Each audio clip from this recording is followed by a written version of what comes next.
नमस्कार दोस्तों, आज हम एक ऐसे सफर पर चलने वाले हैं जिसने न सिर्फ भारत को गौरवान्वित महसूस कराया बल्कि पूरी दुनिया को भी हैरान कर दिया। चंद्रयान मिशन यह सिर्फ एक मिशन नहीं बल्कि भारत के विज्ञान और आत्मविश्वास की कहानी है। लेकिन इस कहानी को समझने के लिए हमें इसकी शुरुआत में चलना होगा, उस संगठन के पास जिसने इस सपने को सच किया, हमारा इसरो यानी भारतीय अंतरिक्ष अनुसंधान संस्थान। 1960 के दशक का दौर था जब पूरी दुनिया अंतरिक्ष की दौड़ में लगी हुई थी। दुनिया के बड़े बड़े देश अंतरिक्ष में दौड़ रहे थे। तब भारत में हम साइकिल पर रॉकेट के हिस्से ले जाया करते थे। उस समय डॉक्टर विक्रम साराभाई, जो अंतरिक्ष के जनक माने जाते थे, उन्होंने एक सपना देखा। उनका सपना था अंतरिक्ष विज्ञान का उपयोग आम आदमी के भलाई के लिए किया जाए।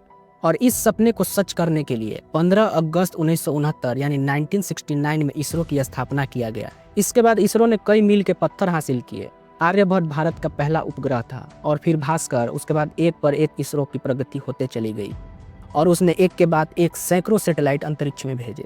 लेकिन इन सभी मिशनों में सबसे महत्वपूर्ण मिशन था चंद्रयान मिशन। तो आइए इस चंद्रयान मिशन को समझने का प्रयास करते हैं। चंद्रयान 1 जो चांद को स्पर्श किया था। यह कहानी शुरू होती है 22 अक्टूबर 2008 को, जब चंद्रयान 1 भारत का पहला मून मिशन था जो श्रीहरिकोटा से लॉन्च हुआ। इस मिशन का उद्देश्य था चांद को स्पर्श करना और चांद की सतह का अध्ययन करना था। चंद्रयान 1 ने एक ऐसी खोज की जिसने पूरी दुनिया को चौंका दिया। इसके मून इम्पैक्ट प्रोब यानी MIP ने चांद की सतह से टकराने से पहले उसके एटमॉस्फेयर को अध्ययन किया और इसके मिनरोलॉजी मैपर ने यानी M3 ने चांद पर पानी के मॉलिक्यूल यानी चांद पर पानी के अणु को खोज निकाला। यह एक ऐसी खोज थी जिसने पूरी दुनिया को हिला कर रख दिया और विज्ञान की दिशा को ही बदल दी, बल्कि चांद पर आने वाले समय में मानव की उपस्थिति की संभावनाओं को भी बढ़ा दिया। चंद्रयान 1 एक सफल मिशन था जिसने चांद की दौड़ में भारत को शामिल कर दिया। लेकिन कहानी यही खत्म नहीं होती है दोस्तों। चंद्रयान 1 के सफलता के बाद इसरो ने दूसरा मिशन शुरू कर दिया, यानी कि चंद्रयान का दूसरा मिशन चंद्रयान 2 स्टार्ट हुआ। यह मिशन और भी मुश्किल था। इस मिशन का उद्देश्य था चांद के दक्षिणी ध्रुव पर उतरने का, चांद के दक्षिणी ध्रुव पर एक विक्रम लैंडर को सॉफ्ट लैंडिंग कराना और प्रज्ञान रोवर को वहां चलाना था। चांद का दक्षिणी ध्रुव एक अनजान इलाका था जिस पर आज के पहले कोई भी नहीं गया था।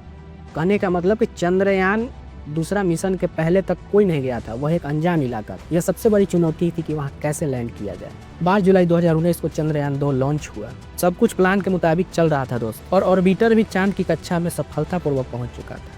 जब 7 सितंबर 2019 को विक्रम लैंडर चांद की दक्षिणी ध्रुव पर उतरने ही वाला था, तब आखिरी के कुछ पलों में इसरो से उसका संपर्क टूट गया। यह एक दिल तोड़ने वाली घटना थी। पूरा देश टीवी स्क्रीन से चिपका हुआ था और सब लोग दुआ यही कर रहे थे कि यह मिशन कैसे भी करके सफल हो जाए। लेकिन इस असफलता की कहानी में बहुत बड़ा सबक छिपा हुआ था दोस्तों।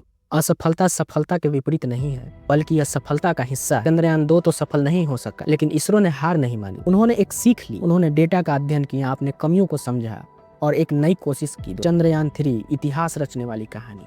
चंद्रयान 3 यह चंद्रयान 2 की तरह ही थी दोस्तों, लेकिन इस बार इसरो ने पुरानी गलतियों से सबक लेकर लैंडर और रोवर को भी और भी मजबूत किया गया और इस बार फेलियर बेस्ड डिजाइन पर काम किया गया। इसका मतलब यह है कि कुछ भी गलती हो लेकिन मिशन सक्सेसफुल होना चाहिए। 14 जुलाई 2023 को चंद्रयान 3 लॉन्च होता है और फिर 23 अगस्त 2023 को पूरी देश की सांसें थम गई। शाम के 6:04 पर पूरी दुनिया ने देखा कि कैसे हमारा चंद्रयान तीसरा मिशन दक्षिणी ध्रुव पर उतरने वाला पहला मिशन बन गया। और यह इसरो की सबसे बड़ी सफलता की कहानी है दोस्तों।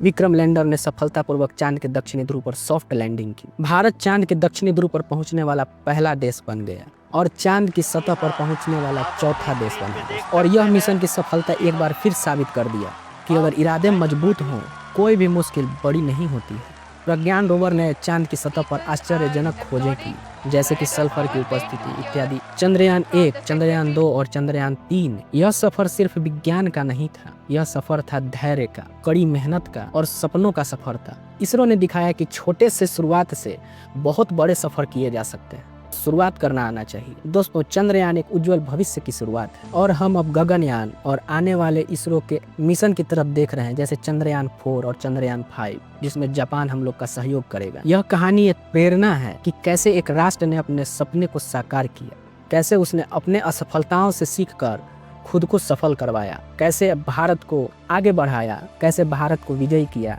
तो मिलते हैं दोस्तों दूसरे वीडियो में। जय हिंद।